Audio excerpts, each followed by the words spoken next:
এ তোর কি হয়েছে? তুমি তো ধাক্কা খালি কেন? এ ধাক্কা খাইছি না তো কি হয়েছে? তুই কি জানিস আমি কাজ চল? এ তুই কাজ চল দেখার আমার সময় আছে না? তুই আমার চোখ গরম করলি কেন? এ তুই আমারে চর মারলি, তার মানে চেয়ারম্যানের স্কোয়াডে চর মারলি। চল আমার বাপের দ্বারা চল।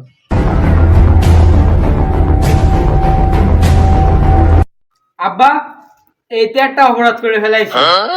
একে তো এ আমারে প্রথমে ধাক্কা দিছে, তারপরে আবার চর দিছে। সোয়ালে মারিছে, এত বড় সাহস! এ ওরা ধরে নয় দিন দে।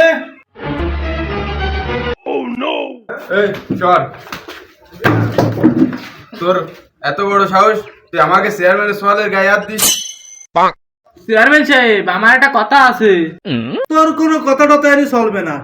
তুই আমার ছেলের গায়ে হাত দিছিস কেন? তোর সেই বিচার আন্য হবে, তারপর তোর কথা। চেয়ারম্যান সাহেব, কথাটা শুনলে আপনার লাভ আছে। কি বিচারের মধ্যে আবার লাভ লস টানলি? তা তোর কথা আগে শুনি, তারপর বিচার করবানি। ক। চেয়ারম্যান সাহেব, আমাকে পরিবারে কিন্তু 20টা ভোট আছে। এই সর। চলো, ওঠো, ওঠো, ওঠো, ওঠো, ওঠো। চলো। আহা, আমি পারি না আর পারি না, আমি কেন মরি না। তুমি এগুলো নিয়ে মনে কিছু করে না। রাম ভক্ত করে রঙ বেটা ভুল করেই ফেলাইছে।